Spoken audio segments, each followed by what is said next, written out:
Salve galera, mais um 10% podcast começando aqui, um podcast da Manoc Sports. O podcast é feito aqui no Cristal Podcast, toda a estrutura que você precisa tá aqui. Se quer fazer um podcast, gravar o seu conteúdo, pode entrar em contato aqui com o Cristal Podcast, eu vou deixar na descrição desse vídeo aqui o link para vocês. Também agradecer já aos nossos apoiadores, a Dobro e a Fila, apoiador da assessoria. Também aqui na descrição você acessa o link lá com os cupons de desconto para vocês comprarem, com desconto exclusivo da assessoria. E hoje não vou me prolongar muito nas apresentações, do meu lado aqui está o Guilherme. A pessoa já me conhece. Já, o Guilherme está sempre aqui, né? Engraçado. Pois é. E hoje a gente trouxe uma pessoa muito especial, é um doutor, inclusive é meu doutor, Isso aí. meu médico, Dr. Jonas, médico do esporte, formado pela Universidade Federal de São Paulo. E ele que vem me acompanhando aí desde o ano passado. E só dizer que eu adoro conversar com ele e com o Guilherme. São as pessoas que talvez eu passe mais tempo conversando, conversa mesmo. Então hoje eu te trouxe aqui pra gente trocar a nossa ideia de sempre, só que pra galera escutar. Boa. Prazer a todo mundo aí. Vamos começar e fazer essa conversa render um pouco hoje. Isso. Hein, doutor, eu gostaria de conversar, eu vi teu conteúdo, eu pesquisei algumas coisas na internet, tinha o retorno também do Todinho aqui do lado, então eu vi que a gente vai poder crescer bastante, vai ser muito interessante essa entrevista, vai abordar diversos temas, a questão do esporte saudável, entre outros temas. Então eu vou começar já de pronto com uma pergunta do INSPER. Eu quero saber como que é o INSPER, que é onde você trabalha, né? A integração dos especialistas lá, eu quero saber da importância disso. E também da frase logo que você diz lá, que não há limites para a sua performance. Gostaria que você falasse um pouquinho disso tudo. Vamos lá, então. Cara, o INSPER nasceu aqui em Curitiba. Eu terminei a residência em São Paulo e sou paranaense de nascença e senti que tinha essa necessidade aqui na região, essa demanda por, né, nós temos muitos atletas amadores e faltava um serviço voltado para isso. No INSPER a gente trouxe esse conceito que não é novo no Brasil, já é um conceito que está se consolidando, que é criar um ecossistema de saúde no esporte. Para o indivíduo, o atleta amador, atleta profissional, conseguir ter tudo o que ele precisa para ter saúde no esporte num só lugar. A história clássica do indivíduo quando ele se lesiona é vai no médico, vai em outro lugar fazer exame, daí pega a guia para fazer fisioterapia, para fazer um tratamento, vai em outro lugar e fica sambando de um lugar para outro. Então a gente conseguiu reunir muita gente boa no mesmo lugar, onde a pessoa já consegue tratar, né, vai com a queixa, diagnostica e trata tudo num lugar só. Em resumo, assim, eu chego lá com queixa de dor, já deito na maca, o doutor já passa o equipamento lá, ó, você tá com isso, vai pra físio. Você tá comendo pouco, vai pra Nutri. Tudo, fico lá a tarde inteira e já resolvo tudo de uma vez. Já passa quase um spa. E diversas modalidades lá, independente do esporte que a pessoa faça. Independente do esporte, né? Tem eu de médico do esporte, tem o Dr. Marvin, que é nosso parceiro, que é ortopedista. Tem o pessoal da Físio e Nutri. Estamos aí em vias de avaliar uma ampliação para outras especialidades, sempre com o esporte como core do nosso negócio. E vocês têm máquina de ultrassom para já fazer o diagnóstico na hora, não é? Exato. A maioria das lesões relacionadas ao esporte são de tecidos moles. E para isso o ultrassom acaba sendo um exame prático, rápido e a gente ganha bastante tempo nisso. Tecidos moles é músculo, tendão? Músculo, tendão e ligamento. Tá, ok. Exato. Legal. Isso, e a pergunta número 2? Ah, desculpe. Não, vai, manda a pergunta número 2 é não há limites para a sua performance. É o teu logo lá que a gente percebe. É um logo meio controverso, né? Se a gente for pensar em fisiologia, em teoria existe um limite. Mas na prática, nós vemos que desde que começaram os Jogos Olímpicos, por exemplo, pensando na Olimpíada que está chegando, sempre existem recordes que são superados.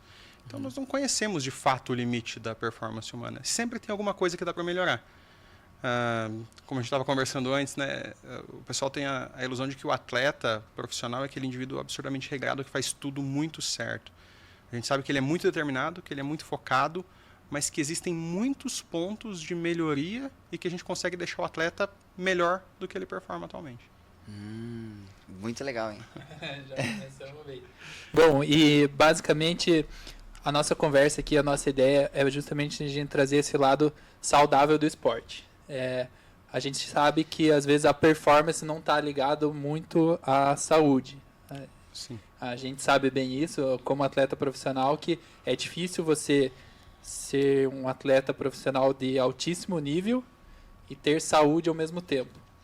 Então, a ideia é a gente começar conversando sobre isso, e a pergunta que eu faço para você, doutor, que eu estava pensando, existe uma grande diferença em ser saudável, se sentir saudável e aparentar estar saudável. Sim. Você acha que atleta profissional de endurance, de qualquer modalidade, ele tem como ser saudável ao mesmo tempo que ele treina muito? Tá. Aqui a gente vai ter que abrir um leque, porque a gente tem que pensar com quem a gente está comparando. Se a gente for comparar com a população em geral, o atleta de endurance, independentemente da carga de treino, ele tem uma expectativa de vida maior do que a da população em geral. Em 2015 saiu um estudo mostrando talvez uma curva em U do benefício do esporte, onde quem fizesse muito esporte talvez não tivesse tantos benefícios, tivesse uma mortalidade semelhante ao de sedentários. Então isso começou a ser aprofundado e surgiram vários estudos com atletas de várias nacionalidades, americanos, japoneses, finlandeses, e eles parearam esses atletas com a população geral. E eles viram que atleta de elite, e por atleta de elite eles pegaram indivíduos que participaram de pelo menos 2 ciclos olímpicos, ou seja, pessoas que tiveram pelo menos aí, no mínimo 6 anos de altíssima intensidade, e eles viram que esses indivíduos vivem mais do que a população em geral. E no endurance é o que mais tem sobrevida. É uma média aí, alguns estudos mostram 5 anos a mais de expectativa de vida média do atleta de endurance com a população em geral. Inclusive saiu correlação entre o VO2 máximo atingido na vida com expectativa de vida, uma correlação direta disso. Massa. E população geral que você fala, população média, está englobado a população sedentária também. Sim. Por isso que talvez a curva puxe mais para a galera que está no esporte. Exato. O que é uma pergunta que eu meio que já sei a resposta, mas para a galera entender, o que é mais prejudicial? A pessoa ser sedentária ou a pessoa treinar muito durante muitos anos? Nada é tão ruim quanto o sedentarismo, de longe. O sedentarismo é, das causas de mortalidade evitáveis, uma das mais importantes que nós temos aí na sociedade atual. O indivíduo sedentário, unicamente pelo sedentarismo, ele incorre em uma série de riscos à saúde que vão de diabetes, hipertensão, riscos de doenças osteomusculares. Então, nas faixas que nós temos de maior mortalidade, que são ali causa cardiovascular até os 60, 80 anos, ou causa musculoesquelética a partir dos 80, o sedentário tem aumento de risco nas 2 faixas. Agora, comparando com a população saudável, aí essa pergunta começa a ficar um pouquinho mais difícil. Sim. O corpo acho que tem uma máxima, né? O que a gente não usa acaba atrofiando, né? Acaba perdendo a funcionalidade. Seja o cérebro, a parte mental, seja os músculos, seja qualquer coisa que o corpo não está utilizando, ele acaba economizando energia. Então, acho que faz um pouco de sentido. Uma consideração que eu lembrei aqui que o meu professor acho que da biomecânica do esporte, não lembro exatamente a matéria na faculdade, ele falou assim, ó, Gui, um dia você vai ter que chegar no meio termo, você treina demais, né? O sedentarismo não é bom, ele faz mal, é prejudicial. O excesso que você faz, que eu treinava 25, 30 horas na semana, tudo bem, é o teu objetivo de vida, tudo certo, mas uma hora você vai ter que achar o meio termo, naquela curva em U que você mencionou, que você tem que chegar num equilíbrio saudável. Tem que treinar um pouco, vai ter que utilizar teu corpo de alguma forma, mas de uma forma menos agressiva do que você faz hoje. E na hora eu fiquei bravo, eu fiquei irritado, mas agora eu entendo vendo esse outro lado, né? Essa curva, hoje a gente já considera ela mais um J invertido do que um U. Isso, legal. Então, mas a gente ainda não sabe qual é o limite. Os estudos mostram o seguinte, que a recomendação mínima de atividade pela Organização Mundial de Saúde seria 75 minutos de atividade intensa por semana. Isso. Ou 150 minutos de atividade leve a moderada. Que os indivíduos... 2 horas e meia. Exato. E que esse benefício é crescente até aproximadamente 5 vezes a recomendação mínima. Então, até 3 a 5 vezes, quanto mais você faz, melhor. A partir de 5 vezes, parece não haver tanto benefício assim, mas a gente não sabe se existe de fato um prejuízo ou se existe um platô, mas tem estudos que mostram que exercício 10 vezes acima do mínimo recomendado ainda é bastante seguro. Tem alguns riscos a mais. Hoje, o mais evidenciado, que a gente tem mais robustez, é risco de fibrilação atrial, que traz consigo alguns outros riscos à saúde, mas os riscos coronarianos e outros riscos cardiovasculares ainda é questionado. Porque na verdade, é bem constante a gente vê no nosso esporte atletas profissionais que foram profissionais, um pouco mais velhos, e até mesmo quem pratica o esporte durante muitos anos, que chega numa idade mais avançada ali, lá nos seus 50, 60 anos, às vezes apresentam alguma coisa, algum problema no coração. Já vimos acontecer várias vezes isso, né, de atletas, ex-atletas, eu acho que é isso que você mencionou, que eu não sei exatamente o que é no coração, mas que eu já ouvi falar de alguns atletas que é mais comum em atletas de endurance, que praticaram durante muitos anos a atividade, o coração... você estava me mencionando esse dia, acúmulo de cálcio, alguma coisa assim, no... Sim, nós temos nesse ponto a gente tem que ter um cuidado, que é o seguinte. Existem algumas doenças que elas precisam de gatilhos para se desenvolver. Então, alguns indivíduos vão ter algumas patologias e nunca vão saber, porque nunca vão exigir do organismo a esse nível. Uma delas, por exemplo, cardiomiopatia hipertrófica, que a gente acaba investigando muito nos atletas de endurance, e parece até ter mais, mas não necessariamente. Ela é uma doença genética e ela é desenvolvida, ou esse remodelamento errático acontece conforme o estímulo. Mas não quer dizer que o esporte por si causou. Sim. E sim, ele foi só um gatilho para que isso se desenvolvesse. Entendi. No estudo lá que o doutor mencionou no começo, treinar bastante é muito melhor, ainda ter uma sobrevida maior que o sedentarismo, né? Exato. Então, a ideia é que a gente vai viver mais tempo, tadinho. Não se preocupe. Tem estudo com atleta de endurance aí que participou de 4 ciclos olímpicos, então são pelo menos 16 anos de estímulo muito grande, e mesmo assim eles vivem mais que a população em geral. Sim. Existe um sedentarismo saudável? Existe uma pessoa saudável que não pratica exercício nenhum? A pessoa é saudável por enquanto, né? Ela está saudável.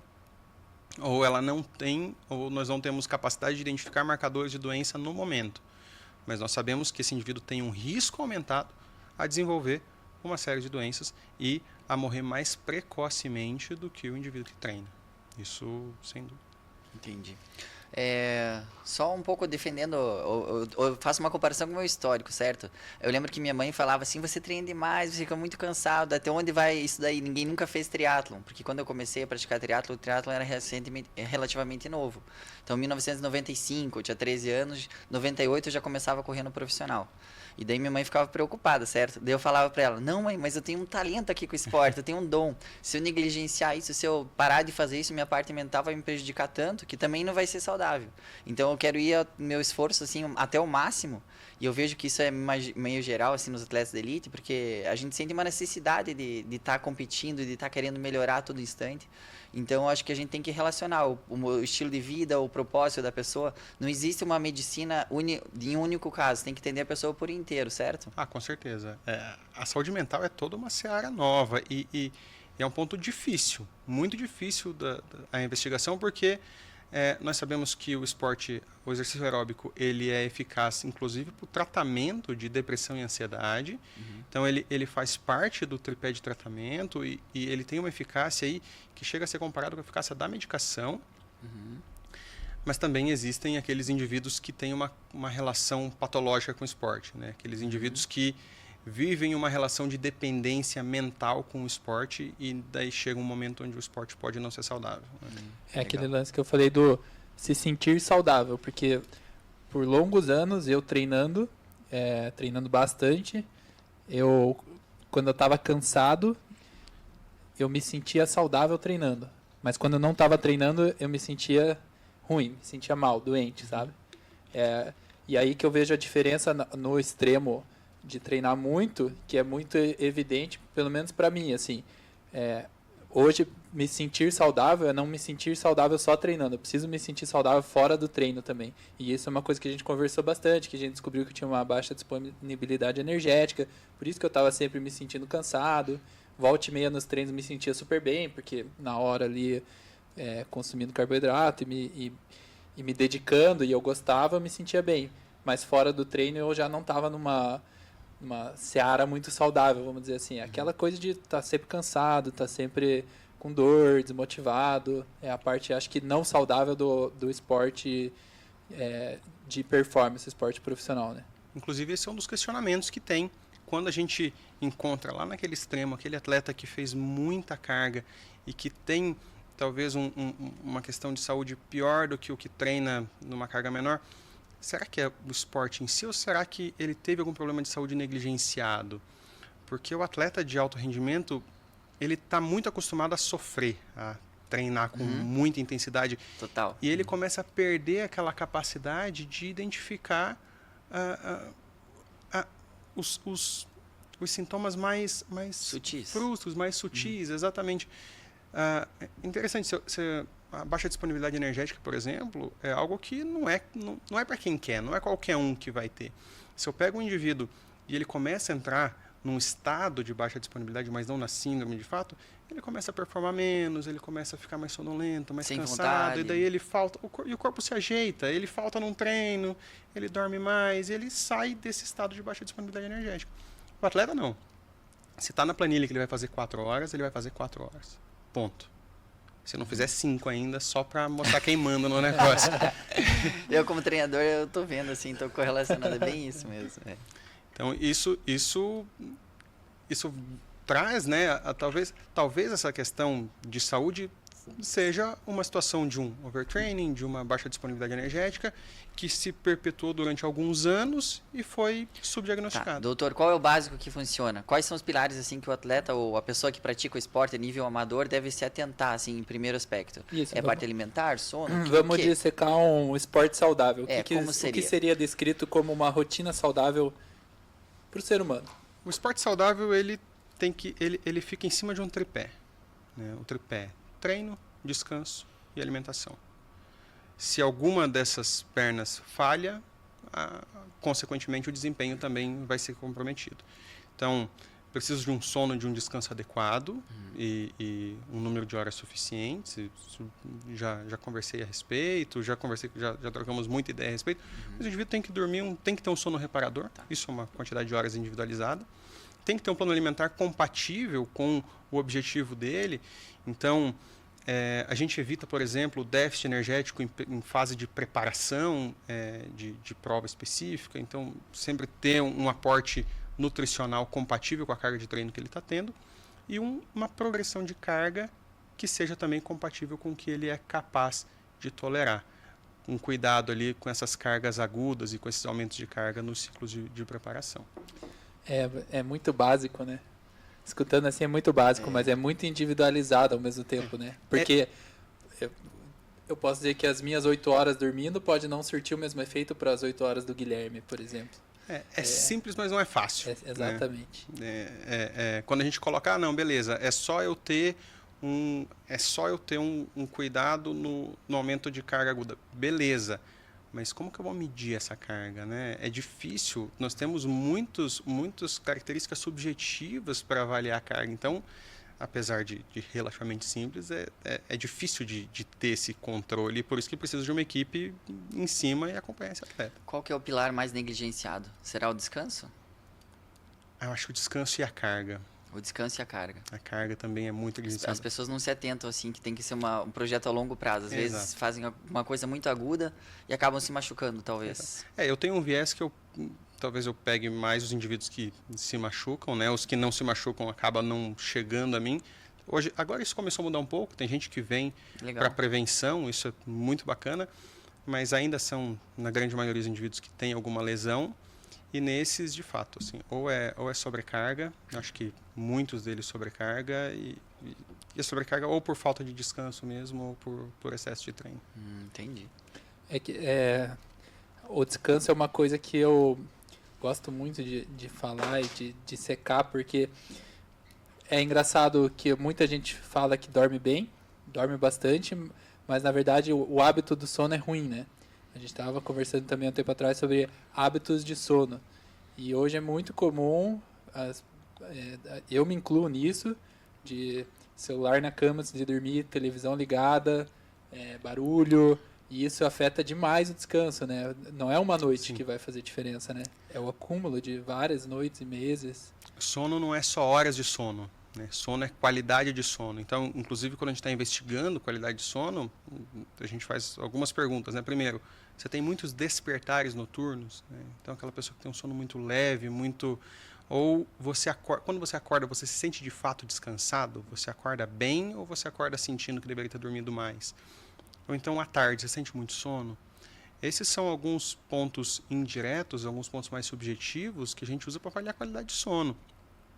E é isso, exposição de telas, luz azul à noite, o uso de estimulantes. Então, a pessoa, o café não faz mais efeito para mim. E toma café até 7, 8, 9 horas da noite. Ou a pessoa, fica no celular, ou fica vendo TV até a hora de dormir. Isso aumenta muito o período de latência do sono. Então, a pessoa demora muito até entrar nas fases reparadoras de sono. Isso compromete a qualidade. Comer muito à noite também, né? Tem Sim. gente que come muito açúcar de noite antes de dormir. Eu fazia isso, por isso que eu sei.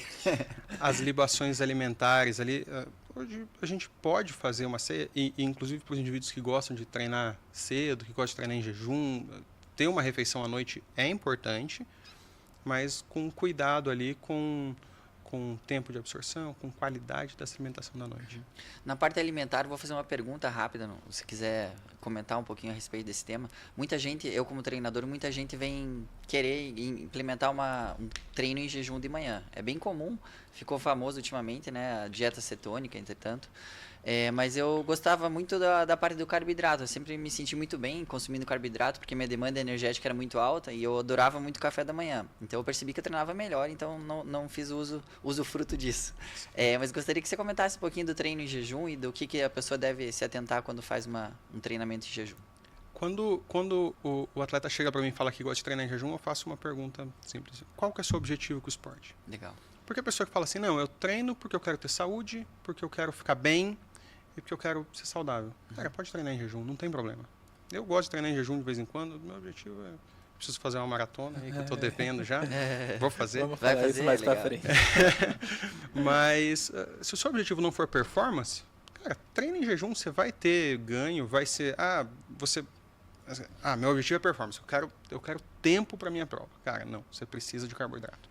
Carboidrato é o substrato energético mais econômico, porque quando a gente está fazendo um endurance, o que limita a nossa capacidade é o uso de oxigênio. E o macronutriente que é mais econômico do ponto de vista de consumo de oxigênio para a produção de energia é o carboidrato. Então, se você quer performar, você precisa de carbo. Então, depende muito do objetivo individual do atleta. A alimentação, inclusive você falou isso do treino em jejum, como geralmente os amadores eles treinam muito cedo para ir trabalhar antes, talvez eu vou chutar que pelo menos metade ali vai em jejum treinar, né? Sim. Aí talvez toma um carbo durante ali, só que o treino é intenso, né? Principalmente o treino aeróbico ali, geralmente, eu vou dar o exemplo quarta-feira que a gente sempre faz treino de pista, é sempre um treino intenso. Sim. E até um aluno lá da assessoria me comentou que ele estava sempre cansado no treino, quebrava e tal. Eu perguntei, o que você come de manhã? Nada. Não vou, só água de manhã. O que você comeu durante o treino? Nada, água também. Daí Isso não funciona tem muito... até um certo tempo de treino, mas para performance, assim, ela vai sentir uma fadiga. E outra, quando a pessoa vai se predispor a fazer um Ironman, no caso, uma prova longa que você precisa pedalar 5 horas e depois correr 2 horas, e você não tem um café da manhã adequado, é bem característico. A primeira semana, às vezes, a pessoa aguenta. A terceira semana, pelo déficit calórico, não sei, a energia vital dela... Nossa, Sim. fica muito baixa. E daí a gente sempre recomenda um nutricionista, fala que o café da manhã é importante. Mas esse tripé é bem interessante fazer se adequar, né? Super. Mas é que depende de quem a gente está falando, né? Então, Sim. assim, um atleta amador que quer ganhar tempo, a gente precisa entender que esse indivíduo geralmente tem uma vida de trabalho e o período da manhã acaba sendo o período que ele consegue treinar melhor. Mas é lógico, sempre que o indivíduo acordar para treinar, ele vai estar um pouco depletado de glicogênio. Por quê? Primeiro, porque o café da manhã não vai dar tempo de virar glicogênio. E segundo, porque por mais que a gente inclua uma refeição na noite e que reduza essa depressão, ele não vai estar com estoque de glicogênio tão cheio quanto ele estaria se ele treinasse ali mais para o final da manhã.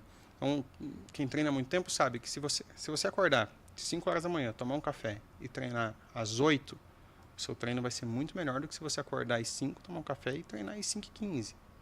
Porque nós temos o tempo de transformar aquele alimento em depósito de energia.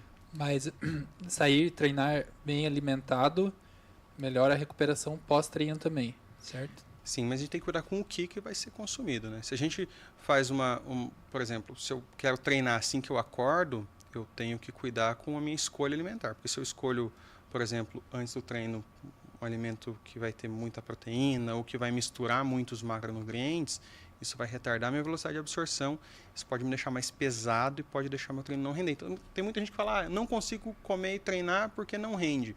Tá, mas o que você come? Não, é pão com ovo. É uma ótima refeição, mas não de pré-treino. Entendi. É muito básico, né? Mas é muito complicado.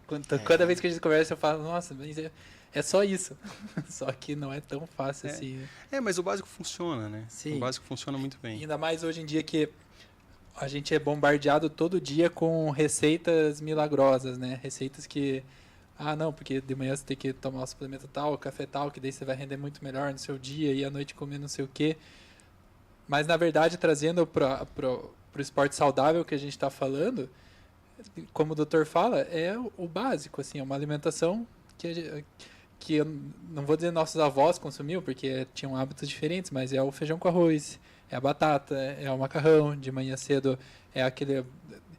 Eu, por exemplo, tapioca, eu gosto de comer cuscuz, pão integral, e varia muito, certo? Mas volta a ser o básico, sem ficar inventando moda. As pessoas invertem um pouco, né? O suplemento, ele vem como algo para trazer facilidade e não para ser um substituto. Então, eu gosto muito de muitos suplementos em muitas situações, mas, por exemplo, olha, o mais famoso deles, o Whey Protein, por exemplo, né? Eu preciso usar o Whey Protein? De forma alguma. Mas, eu saio para trabalhar, fico da 1 da tarde até as 8 da noite no trabalho e não consigo ter um intervalo para ter uma refeição de qualidade. Cara, vai ajudar demais. Então, entender que o suplemento ele vem como uma ajuda e não como um substituto. Então, para o indivíduo que faz o básico, a maioria dos suplementos são completamente dispensáveis. Mas eu quero para ser mais fácil. Beleza, legal, mas ele não é fundamental. Não vai ser melhor do que você não consumir na maioria das vezes. A questão do suplemento, a gente conversou também já sobre isso. Hoje são poucos que são cientificamente comprovados eficácia para atletas de endurance, né? Sim. Você quer dar uma pincelada rapidinho assim se não me engano são... É um universo grande. É um universo, mas dos que para endurance assim, beleza, esse aqui realmente eu acho que é bom e cientificamente ele já foi comprovado que... Tem chance de eu esquecer de alguns, mas se nós formos começar ali para endurance, o principal é a reposição de carboidrato. Ponto. Né? Isso aí é Exato. bom. Eu sabia que ia ser essa a primeira resposta. De longe. E para o atleta mais básico e mais principiante, o carboidrato que não precisa necessariamente ser um suplemento. Pode ser o sachêzinho de mel, o sachêzinho de doce de leite, vai funcionar muito bem. Quando nós começamos a aumentar essa carga de carboidrato, aí nós precisamos de algo mais científico em cima, porque nós começamos a limitar a capacidade de absorção desse carboidrato. Então, é aquilo que a gente fez na sua preparação, inclusive. Que é treinável também, né? É treinável também, mas escolhermos carboidratos que têm ali uma distribuição de uma concentração de glicose, frutose diferenciada para conseguir maximizar essa absorção. Esvaziamento gástrico, perfeito. Exato. Mas isso a gente está falando de alguém de ponta, né? Se for pegar um indivíduo, vou fazer minha primeira maratona, quero o melhor suplemento. Você não vai performar tão melhor do que se você usar um suplemento mais simples. Temos alguns outros, né? Temos o nitrato, que acaba funcionando muito bem, tem um efeito vasodilatador e funciona bem no pré-treino. Temos ali que ter um cuidado especial com a reposição de eletrólitos. Isso é um tema que hoje eu estou cuidando um pouquinho para falar, porque as pessoas estão pesando a mão nessa reposição de eletrólito de uma forma absurda. Assim. O cara vai fazer um treininho de 30 minutos e já quer repor eletrólito. Fala, calma. A reposição de eletrólitos ela vem para atividades de mais de 2 horas de duração. Né? Nós repomos a partir da primeira, mas para atividades com pelo menos 2 horas de duração. Putz, me ajuda aí, eu devo estar esquecendo creatina. De mais. Creatina funciona muito bem. Creatina a longo prazo, né? Longo prazo, ela funciona para atividades mais explosivas. No endurance, a gente tem para algumas atividades, no caso do esporte profissional, que nós temos vários boosts durante a prova, ela acaba ajudando. Junto com ela, então, entra a betalanina também, que é muito estudada para ciclistas, por exemplo, que ela atua como um tamponante e também tem evidência. Bicarbonato começou a entrar bastante em alta agora no... O bicarbonato é ondulatório, né? Ele surgiu, daí veio, baixou. O que a gente sabe do bicarbonato? O bicarbonato ele é um tamponante também. Ele ajuda nessas atividades de alta intensidade e curta duração. Então, que ele tem mais evidência para luta, atletismo. O problema do carboidrato é que ele dá uma indisposição gástrica muito grande. E aí começaram a surgir alguns estudos no ciclismo que mostram que durante o ciclismo nós temos aqueles períodos de aceleração e de tiro durante o ciclismo, e o bicarbonato parece ajudar nisso. Temos que ter alguns cuidados. Primeiro, porque ele dá muito desconforto gastrointestinal, então temos que testar a tolerância do indivíduo. E segundo, pela própria concentração de sódio do bicarbonato, que para a dose eficaz acaba ficando bem alta. E a questão do ferro, muitos atletas minhas, principalmente as meninas do sexo feminino, elas têm uma carência de ferro, e elas ficam sem aquela disposição, ficam com o ânimo um pouquinho mais letárgicas. Existe uma correlação assim? Existe uma correlação importante disso. Nós temos aí alguns estudos. A causa específica, tem algumas teorias, poucas comprovações. Uma delas fala que é sobre justamente o impacto da atividade, da corrida pode causar uma hemólise, enfim, causas mais... Outras falam que pela baixo fluxo intestinal durante o exercício intenso nós perdemos ali um pouco mais de ferro. É muito comum deficiência de ferro em atleta de endurance, muito comum, e a reposição entra aí para trazer para níveis normais, né? Não como é muito boa, suplementa, ajuda, mas para voltar para a normalidade. E o magnésio? Já falando que o magnésio é responsável pela contração muscular, essa curiosidade minha mesmo. Olha, o magnésio, pouca evidência como eficácia para trazer mais performance no indivíduo que não tem uma deficiência documentada. Legal, bacana. Guilherme. Oi. Quantas horas um atleta amador treina em média? Que trabalha? Amador mudou muito, né? Vamos pegar atleta amador é difícil essa definição, né? Tem exato. atleta amador que treina tanto quanto atleta profissional. Vamos pegar um CLT, por exemplo, o Marcel, que treina com a gente lá, performa super bem no amador, trabalha segunda a sexta, o dia inteiro. Quantas horas média? Eu acho que no pico ele já chegou a treinar 20 horas na semana, mas é uma sobrecarga geral daí pra ele. Em média 15 horas ele treina bem. E é um cara que muito disciplinado, né? Tem Ironman abaixo de 9 horas, super disciplinado, cara bem regradinho, faz tudo verde na planilha, o que é bem legal, né? Para um treinador é ótimo, porque se o atleta errou na prova, é mais culpa minha do que dele. Sim. E, doutor, falando em horas na semana, a gente deu uma pincelada ali agora há pouco. Pensando numa pessoa que hoje está sedentária, está escutando a gente aqui e resolve que quer começar a praticar um exercício. Primeiros passos para essa pessoa, do zero, assim, a primeira coisa que ela tem que fazer e quanto que ela deveria treinar aeróbico por semana, assim, no começo. O primeiro passo é começar. Durante muito tempo a gente começou a preconizar, tem que fazer isso, aquilo para treinar, tem que investigar, tem que fazer exame. E quanto mais barreira a gente coloca, mais a gente está estimulando esse indivíduo. Não, beleza, então eu vou primeiro no médico, primeiro começa. Porque por mais que ela esteja se expondo a algum risco ao treinar, é menor do que o risco que ela está se expondo ao continuar sedentária. Perfeito. Não, mas eu quero o melhor.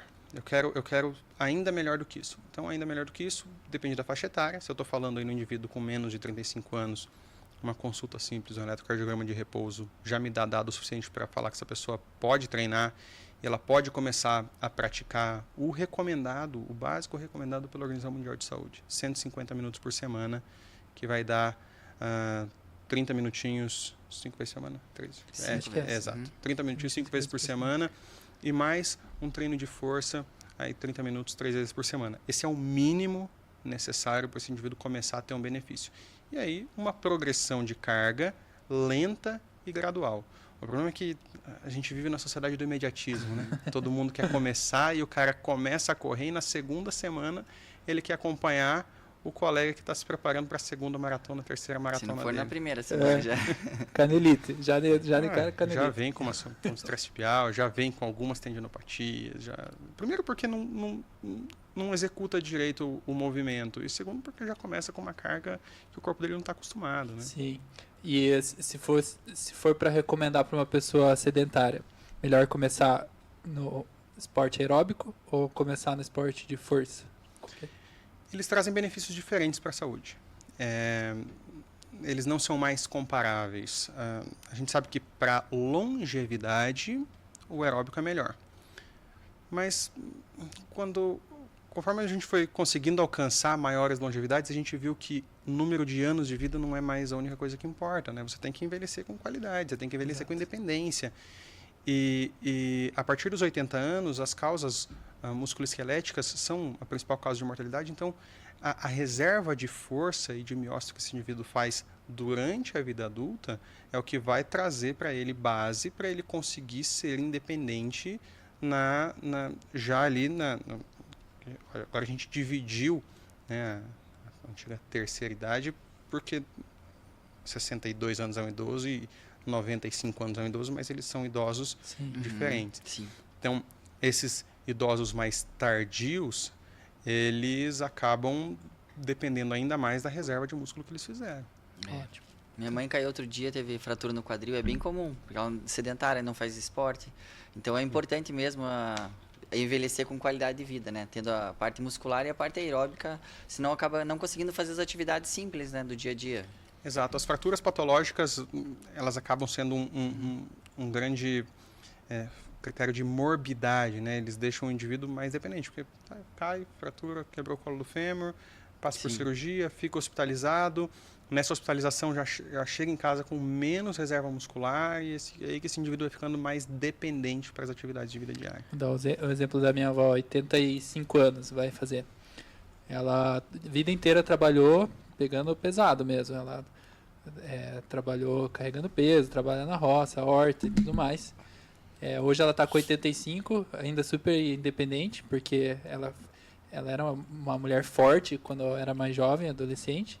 E volta e meia ela toma uns tombinhos lá na chácara e não acontece nada, assim. Ela tem essa força que foi construída durante a vida. Não necessariamente com o exercício, ela não ia para academia, não fazia musculação, mas do dia a dia ali, a atividade do dia a dia mesmo, sabe? Meu avô no auge dos seus 87, 88 anos, também da mesma forma, extremamente ativo, viaja, pega estrada, tal, mora aqui no Paraná, ele vai daqui para o Maranhão de carro sozinho. Nossa, umas 2 vezes no ano. E incrível. ele é absurdamente ativo. Ele nunca fez a musculação que a gente conhece, mas cresceu pegando no pesado. E assim, toma o cafezinho dele com açúcar e faz as coisas dele e tem uma vida completamente saudável. Porque, lógico, com açúcar não faça mal, mas ele é suplantado pelo benefício que ele tem de ser uma pessoa ativa. Não adianta nada falar, não vou mais consumir açúcar, vou beber água, e aí eu fico o dia inteiro sentado na frente do computador e não faço nada. Show. Exato. Eu vou chamar a conversa de novo para o terceiro pilar, que para mim é bem interessante esse pilar que a gente vê, que é para todas as pessoas, certo? Eu queria que você falasse um pouquinho da questão da força e da flexibilidade. Qual que era o terceiro pilar? Não sei de onde ele tirou da parte física lá, da parte Sim, física. Você falou nutrição, sono e a parte E a física, carga os de treino. excessos, carga Perfeito. de treino, certo? Na carga de treino, a gente percebe que é uma progressão natural e eu também queria que você falasse agora da parte da fortalecimento e da flexibilidade. Às vezes as pessoas acham que é só fortalecer ou alongar o suficiente. Eu gostaria de que você fizesse uma inter-relação disso e depois tem uma pergunta também que quero fazer. O fortalecimento e a mobilidade, eles atuam prevenindo lesão. Luiz aqui sabe bem disso, tinha uma mobilidade negligenciada que custou, mas agora a gente já conseguiu melhorar muito e já tivemos muita melhora. E a mobilidade, ela facilita a nossa mecânica de movimento. Consequentemente, uma economia de movimento lá na frente, não sei se existe alguma evidência robusta disso, mas que com certeza vai deixar com uma mecânica mais saudável. E o fortalecimento, esse sim, tem muita evidência na economia de movimento, então no resultado direto de performance, mas também na redução de sobrecarga. Se eu tenho um desequilíbrio muscular, por exemplo, de mecanismo extensor, eu posso fazer sobrecarga de mecanismo extensor, sobrecarga patelar, sobrecarga combral, sobrecarga retrocalcânea. Isso só pensando na corrida, né? Então, o treino de força, ele é o que vai permitir que o atleta tolere o aumento de carga do ciclo dele de prova que ele vai fazer. Legal. A pergunta que eu tenho para fazer normalmente eu faço algumas palestras e eu tenho um slide que fala sobre o corpo, dos meus aprendizados do corpo. E o segundo ponto que eu sempre falo é que as dores significam algo. Então, quando a pessoa começa a sentir uma coisinha, isso não é nada. E daí, principalmente os atletas que querem performar, eles treinam em cima daquilo. E daí, no começo, podia ser um leve miogelose ali na canela. De repente, começa a ter uma dor mais aguda. Aí, a pessoa continua treinando, volume alto, e daí tem uma fratura por estresse. Mas, talvez, no começo, se ela identificasse aquela dor, desse uma atenção àquela dor, ela poderia curar no começo, com certas contramedidas. Então, as dores significam algo, certo, doutor? Significam algo. No fundo, o atleta sabe quando a dor dele é uma dor natural, uma dor fisiológica, e quando é uma dor incomum e uma dor que merece uma atenção maior. É que a gente tenta se enganar. E mas eu falo isso julgando, mas eu também faço isso. Esses dias eu estava treinando... E aí eu dei uma negligenciada no meu treino, nos meus alongamentos. Eu também tenho uma mobilidade ruim. Eu falo, mas em algumas situações eu também negligencio.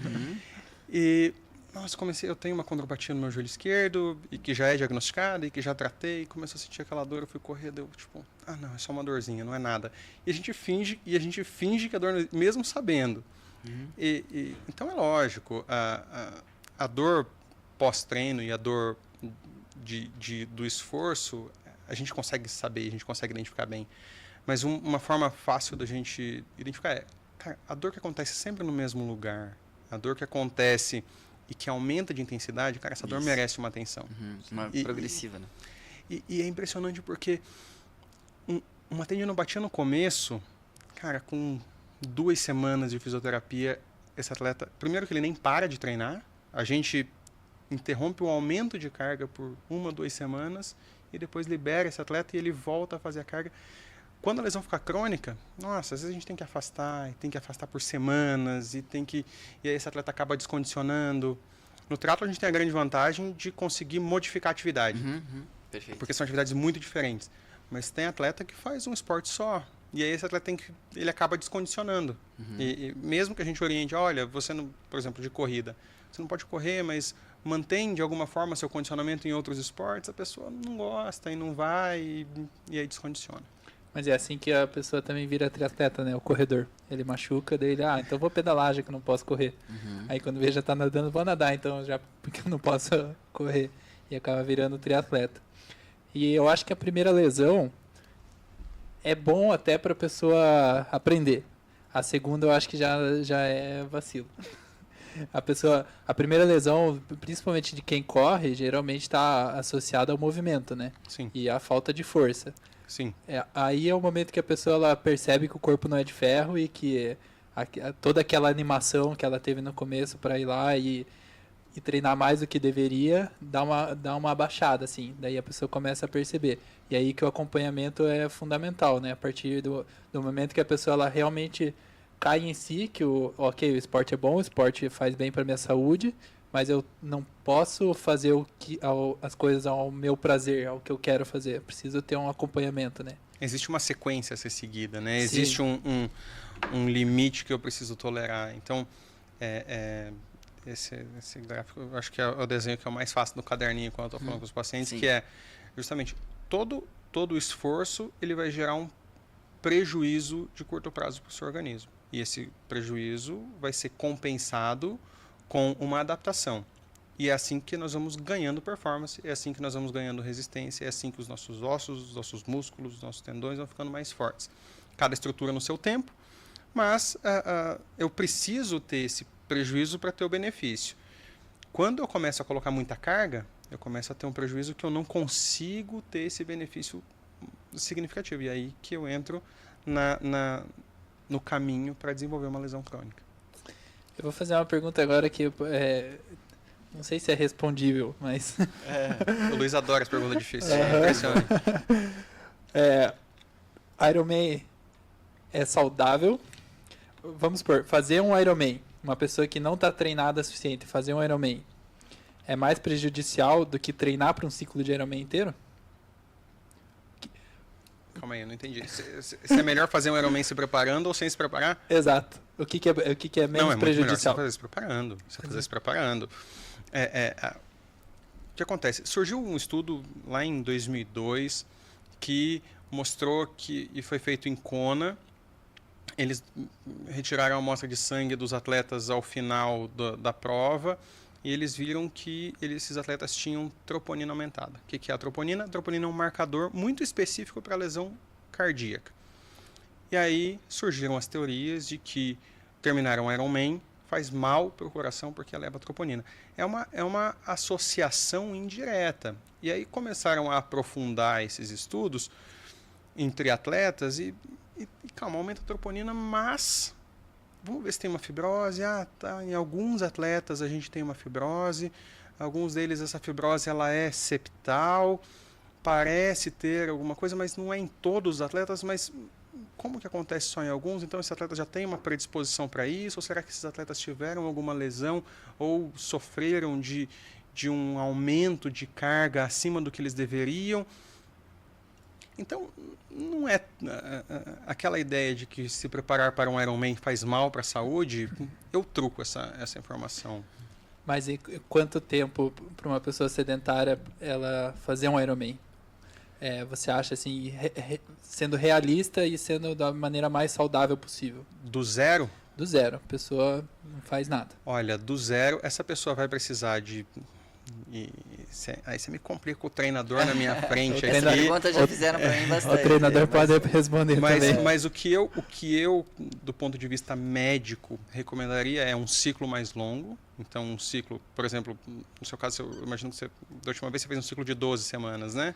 Já entrando nas 12 é meio treinado, né? Mas eu faria um ciclo de pelo menos sugeriria um ciclo de pelo menos umas 20 semanas e uma base de pelo menos o mesmo tempo também. Pensando que essa pessoa está saindo do completo sedentarismo, mas que eu não tenho que fazer modificações de peso, de composição corporal, que essa pessoa tenha já uma distribuição corporal satisfatória, ela precisa de uma base de pelo menos umas 20 semanas e mais o ciclo. Que não tenha também lesões no caminho, que compliquem o processo. E a gente entende como treinador que, por exemplo, não adianta dar um ciclo de um ano, mais ou menos, 40 semanas é um pouquinho menos de um ano. Sim. Se a pessoa não sabe nadar, não tem como começar um ciclo de Ironman sem saber nadar. Tem várias Porque ela precisa estar no mar, nadar 4 km em águas abertas. Então tem várias características. Você falou da parte física e é realmente... O ideal seria ela até começar em distâncias menores para ela ser apta depois a encarar essas 40 semanas. Primeiro uma preparação e depois a parte específica. Isso faz todo sentido. Porque a gente está falando só da parte física, né? Isso falando de um indivíduo que já tem uma composição corporal satisfatória. Porque se eu pego um indivíduo que está com sobrepeso, que está com obesidade, cara, antes disso a gente ainda precisa melhorar a composição corporal desse indivíduo, a gente precisa dar força, a gente precisa da saúde antes, né? Precisa da saúde. Uhum. Precisa da saúde. Isso pensando no mínimo necessário. Eu acho que um ano é um tempo que dá para trabalhar, mas ainda assim, fica falar, vou fazer um Ironman daqui a um ano. Se chega uma pessoa para mim hoje completamente sedentária e falar daqui a um ano eu quero fazer um Ironman, me dá um medinho aí. Eu falo, tá bom, vamos ter que ficar em cima e muito atento para que isso seja possível. Não consigo garantir que vai ser feito. Sim. Eu até fiz uma postagem sobre isso esses dias, porque treinar para uma prova longa, ou não só um Ironman, mas para qualquer ultramaratona, por exemplo, geralmente é um ciclo longo e as coisas não saem como a gente planeja no ciclo. Nunca saem como a gente planeja. Sempre tem a denguezinha aí. Sempre tem um mosquito no caminho. E por isso que hoje a gente vê muita gente querendo começar já direto no Ironman, e eu sempre indico isso. Cara, você tem que entender que não é bem assim que as coisas funcionam. O cara não fez nenhum sprint, quer fazer um Iron. As coisas não vão ser como está lá no papel, como está no planejamento, né? Sempre vai ter alguma coisa no meio do caminho que vai, ou uma lesão, ou uma doença, ou trabalho que vai te impedir de fazer vários treinos, e isso vai culminar numa prova que você não vai sentir prazer, não vai estar satisfeito, que vai fazer mal para a pessoa, né? Não só no organismo, que a gente falou tudo agora, mas na cabeça. E agora que eu queria entrar mais nesse assunto do mental, na parte da saúde e do esporte. Que eu acho que, voltando lá no começo que eu falei, se sentir saudável, ser saudável, aparentar saudável. Se sentir saudável, eu acho que em grande parte é muito mais da cabeça, né? Uma pessoa, às vezes, ela se sente saudável se olhando no espelho e se vendo muito magro. E às vezes é um caso daquela doença que... Distúrbio de autoimagem, né? Anorexia. Só que a pessoa não está saudável, mas ela se vê saudável. Você acha que atletas que buscam performance têm um pouco dessa coisa mental e que até o Guilherme falou, de querer performar, de querer treinar mais, e quanto que isso... É que não sei se vai ter, já tem estudos relacionados a isso, relacionado à parte mental, ao físico, quanto que o mental consegue ir empurrando com a barriga, sabe? Não sei se vocês estão me entendendo. Eu mais ou menos, para falar a verdade. Tem uma hora que a gente está cansado, a gente não quer treinar, e a gente vai lá e faz. Uhum. Isso deixa a gente mentalmente mais forte, certo? Isso treina, isso prepara a sua mente, né? Você faz... Isso. Mas isso ao longo dos anos, eu já vi acontecer muito, acarreta naquela que a gente falou no primeiro episódio, uma crise de identidade ali, né? Você não sabe fazer outra coisa.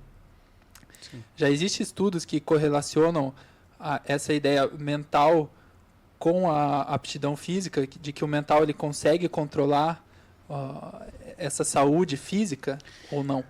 Tem estudos que mostram sobre isso. Alguns estudos mostram o seguinte, que nós temos estudos com exaustão que comparam o indivíduo com estímulo externo sem estímulo externo. É uma forma de você talvez comparar. Então, você pega e você coloca o indivíduo para correr numa esteira, você vai correr até você não aguentar mais. E você só vai parar na hora que você estiver completamente exausto. E depois tu cruza os indivíduos com... do lado alguém estimulando, falando, não, vamos lá, você consegue mais um pouco, então. E a gente sabe que o estímulo, ele consegue aumentar a capacidade daquele indivíduo. Agora, pensando só no indivíduo consigo mesmo, não conheço nenhum estudo, acho que deve ser bem difícil a gente trazer. Eu acho que uma das coisas que você quis falar, que o atleta profissional, principalmente aqueles que buscam rendimento em alto nível, eles estão tão acostumados a dar o máximo no tudo que faz. Ou seja, achou um limite, ele quer saber o próximo limite, ele vai até realmente a exaustão total. Aí ele acaba querendo fazer isso em tudo. Eu quero fazer, sei lá, o quanto eu aguento comer, o quanto eu aguento competir com o outro no videogame, e ele vai fazendo em tudo. E daí, de repente, isso não é saudável porque...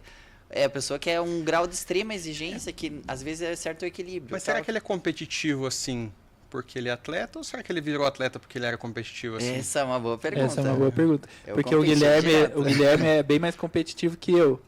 Eu não sei, porque ele olhou pra você de um jeito ali que eu acho que ele também achou que você... Não, eu sou... Ele é o campeão de competitividade. Se ele não sabe, ele é. Mas eu acho que eu sei controlar. É que a gente todo mundo acha que sabe controlar. Se eu soubesse, não teria machucado. A competitividade é inerente ao atleta. E eu acho que o atleta, talvez ele está acostumado... Ele conhece e ele sabe que ele consegue aumentar o próprio limite e ele sabe que ele consegue extrair mais de uma dedicação maior. Então, eu acho que isso acaba estimulando um pouco a competitividade, sem dúvida, mas a relação, como o indivíduo se relaciona com isso é que vai determinar se isso é algo saudável ou não. Eu não acho que o esporte por si, mesmo que de alto rendimento e mesmo que a nível competitivo, vai trazer um risco maior desse indivíduo ter algum problema psicológico em decorrência disso. Eu acho que a autoconsciência é bem importante em tudo quanto é coisa que você faça. Se você se machucou no esporte, você pode ficar frustrado ou imediatamente procurar a solução. Então, se você vai procurando soluções, pessoas para ajudar, ou até essa competitividade, você pode usar de uma maneira positiva frente aos desafios, mas também pode ter um revés. Então, se você tiver uma atitude positiva logo na sequência, independente do que for, a gente tem um crescimento. Se você tem, por exemplo, eu me aposentei, a gente falou no primeiro episódio que eu fiquei com uma certa assim, putz, quem sou eu agora, né? Que eu não sou mais atleta profissional. Mas já tinha um monte de coisa acontecendo, e daí eu falei, calma lá, a vida é muito mais do que isso. Qual que é a minha parte de crescer agora? Aí você busca outros meios para crescer e acaba se formando o caráter da pessoa por inteiro. Sobre isso tem alguns estudos, né? Isso tem. A crise de identidade de atletas ao se aposentar e uma incidência super difícil. De depressão, de ansiedade. Isso de fato é complicado, a decisão de se aposentar. No indivíduo geral, quando ele se aposenta do trabalho, isso também acontece, mas isso acontece de uma forma menor e já é algo mais social, mas o atleta normalmente tem uma vida a vida do atleta ela é mais curta como atleta, né? Então, de fato, isso dá 100% no negócio, de repente não faz nada. Isso. E garanto E agora? que você teve uma fase que você não se sentia saudável, né? Claro. No meio dessa... E daí somatizei lesões e tudo. Então é normal. Mas daí depois a gente acha um equilíbrio, Sim. né? É o jeito. O amadurecimento, ele acaba vindo... Quanto mais velho a gente fica, mais valor a gente dá para a maturidade, né? Sim. Então, a gente vai envelhecendo, mais a gente vai enxergando de uma forma respeitosa quem já passou pela jornada que a gente está passando. Perfeito. Isso é... Sim, exatamente. Muito bom. Se tem mais alguma pergunta? Eu tenho uma pergunta. Como é feito o teu diagnóstico? Alguém vai na clínica, ela quer melhorar a performance. Você vê a pessoa como um todo, você busca aqueles 3 pilares, você pergunta da pessoa qual que é o objetivo dela, como que fica essa entrevista inicial? Eu sempre pergunto e sempre faço um apanhado de performance, um apanhado geral, mesmo quando essa não é a queixa. Por isso que a minha primeira consulta acaba demorando um pouco aí. Normalmente, esses dias veio um paciente encaminhado por outro, ele falou assim, não, pode ficar tranquilo que o fulano que me indicou vocês, ele já falou para eu separar um tempo, então eu tenho bastante tempo aqui para a gente conversar. Legal. Eu sempre acabo investigando isso, essa relação do indivíduo com o esporte, porque ela vai ser a base até para a lesão atual que esse indivíduo tem. Quando a queixa é uma lesão, eu pincelo sobre isso, anoto, né, os pontos mais importantes, mas acabo indo para a estrutura lesionada. Que a gente tem lá uma infraestrutura para conseguir diagnosticar precocemente. Perfeito. Quando eu não preciso de um exame mais complexo, né? Quando não é algo de tornozelo, joelho que eu vou precisar de uma ressonância, eu vou acabar mandando para fora. Mas se não, a gente já tenta diagnosticar e começar o tratamento lá. Quando é uma busca preventiva, uma busca de performance, a gente se debruça em todos esses elementos. Então, parte alimentar, eu faço um recordatório alimentar desse indivíduo, mesmo que ele tenha acompanhamento nutricional, a gente vê essa questão de distribuição de nutrientes, então não só o que você come, mas em quais momentos você come. Perfeito. E como que está essa relação do alimento com os momentos que você treina. Porque às vezes você pode comer muito bem, mas você não está dividindo e não tem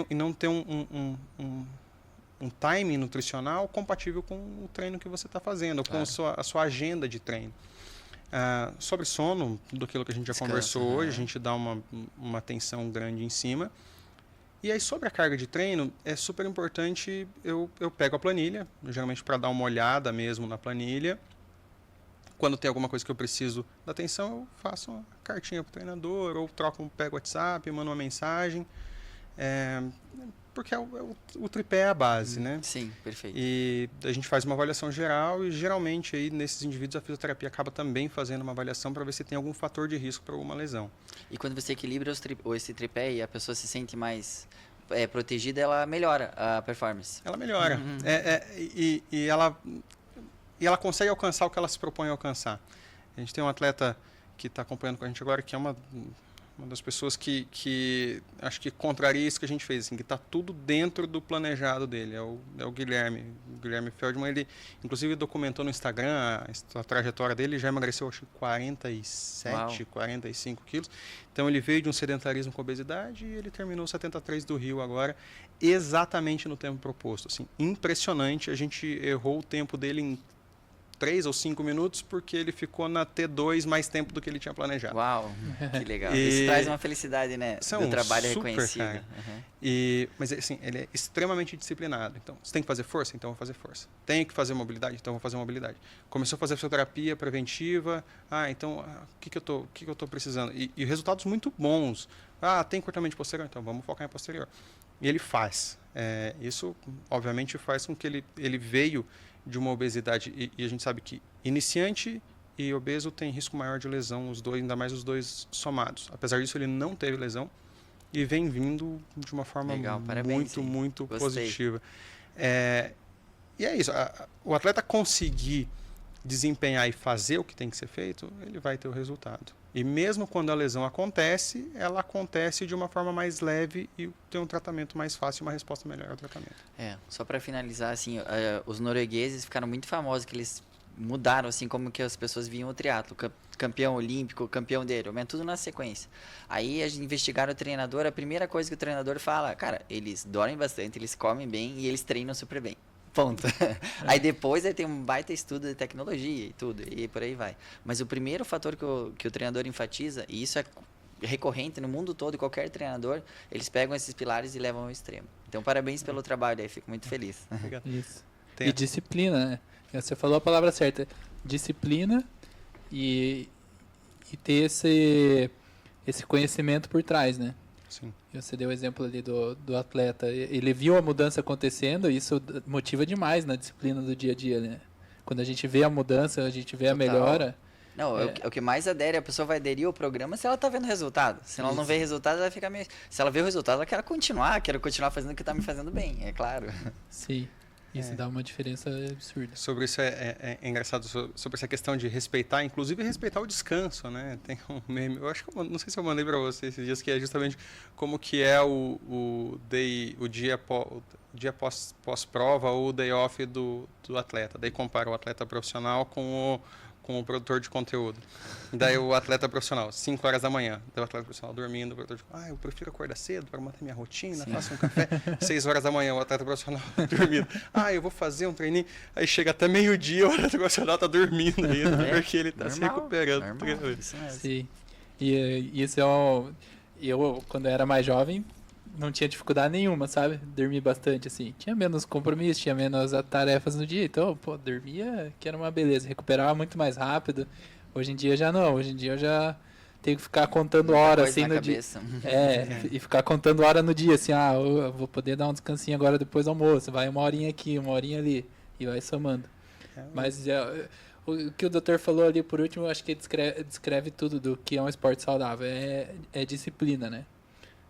Eu acho que não tem muito segredo. Para a pessoa sedentária, para o atleta de alto rendimento, mas é a disciplina fazendo a coisa certa, não a disciplina... É entender e respeitar o processo. O seu corpo vai se adaptar. Você vai melhorar, mas respeite. Entenda que o seu tendão tem o tempo dele, o seu osso tem o tempo dele, o seu músculo tem o tempo dele, sua capacidade cardiovascular tem o tempo dele, e o seu treinador, na hora que ele coloca lá na sua planilha que o treino é leve, você não precisa fazer... Sim. Respeite o treino que o resultado vai chegar. Sim. Esse imediatismo, ele acaba comprometendo muito o resultado. Sim. Eu tô com o meu treinador aqui do lado, já falei para ele várias vezes, que às vezes assim eu tô sentindo uma coisa que talvez ele não esteja passando pela cabeça dele que eu tô sentindo. Que eu dormi mal, por exemplo, que eu tô estressado, por exemplo, e a gente fala isso quando a gente tem aplicativos, né, que hoje monitoram tudo, relógios Sim. que falam que você está recuperado ou não. Mas nada disso, nada desses números vai dizer o real que está acontecendo, né? É percepção. Percepção. Mas tem estudo disso, sabia? No atleta, no alto rendimento, os dados subjetivos, eles têm uma representatividade tão alta ou maior do que muitos gadgets na recuperação e na percepção de esforço. Então, percepção subjetiva de esforço e percepção subjetiva de recuperação em atleta profissional ou em atleta de alto rendimento tem peso é muito fidedigno. E isso ser levado em consideração na realização da planilha é fundamental. Até porque o atleta que está no começo, aquele atleta que tem ali poucos meses de história, de trajetória, ele não sabe se de fato... Ele até sabe, mas é mais confuso essa percepção de esforço e de recuperação. É mais difícil ele dar a nota, né? Sim, se o Todinho fala que ele está cansado, eu vou ver porque ele tem que adaptar o treino. E o contrário também, né? Então ele já tem a percepção e tem que considerar mais. Sim. É bem importante. Por isso que é tão importante a transferência de troca treinador e atleta, senão não tem jeito. É que eu não me engano, né? E a pessoa também não pode se enganar. Não pode... Tô cansado porque não quero treinar. Para os dois lados, Quando eu falo que eu não quero treinar, eu falo, não tô afim de treinar hoje, mas não que eu se enganar para os dois lados, né? Nem falar que não quer, que tá muito cansado e também nem falar que tá muito recuperado, não estando só para fazer o treino. Eu tenho uma pergunta final aqui. Vai, mano. Depois, se quiser fazer alguma coisa, um retoque final. Depois a gente termina no café. Os 10%. Nosso podcast é 10% podcast. Eu quero saber uma dica que você dê, que você teve todo aprendizado na vida, como médico, como atleta também. Eu sei que você vai fazer maratona em breve. Então, eu queria que você desse uma dica para quem está ouvindo, que eles possam incrementar um 10% assim, na vida deles. Seja eles na parte atlética, na parte de vida mesmo, suplementação, alimentação, o que você quiser falar. Uma dica final de uns 10% melhor para quem está assistindo. Eu vou acabar sendo redundante com tudo o que a gente já conversou hoje, mas além do famoso o básico funciona, o que eu digo é fazer. Tem que levanta e faz. Levanta a bunda da cadeira. Cara, você tem que treinar, treina. Um treino ruim é melhor do que a ausência do treino. Então, Perfeito. só faz. Aê, show de bola. Eu Gostei achei desse. Que dica boa. Eu sabia que ele ia falar o básico, mas eu achei que ele ia falar carboidrato também. O Carboidrato básico é e carboidrato. Boa. Bom, é isso. Nosso tempo chegou ao final. Doutor, obrigado por você Eu que agradeço. ter topado essa conversa. Guilherme, obrigado por Foi comparecer. A conversa hoje foi muito boa. E é isso aí, galera. Obrigado por terem assistido até aqui. Como eu mencionei, os links estão aqui embaixo, tanto aqui do Cristal Podcast como dos nossos apoiadores, para vocês comprarem com desconto. Quem quiser saber mais sobre o INSPER, sobre o Dr. Dr. Jonas, o Instagram? Instagram é Jonas Filho. Jonas Filho. E o Instagram do INSPER é INSPER Curitiba. Isso aí. Não posso errar, né? Vou deixar aqui embaixo também na descrição do vídeo a página deles aqui. É isso aí. Valeu, até a próxima. Valeu, doutor. Obrigado. Obrigado.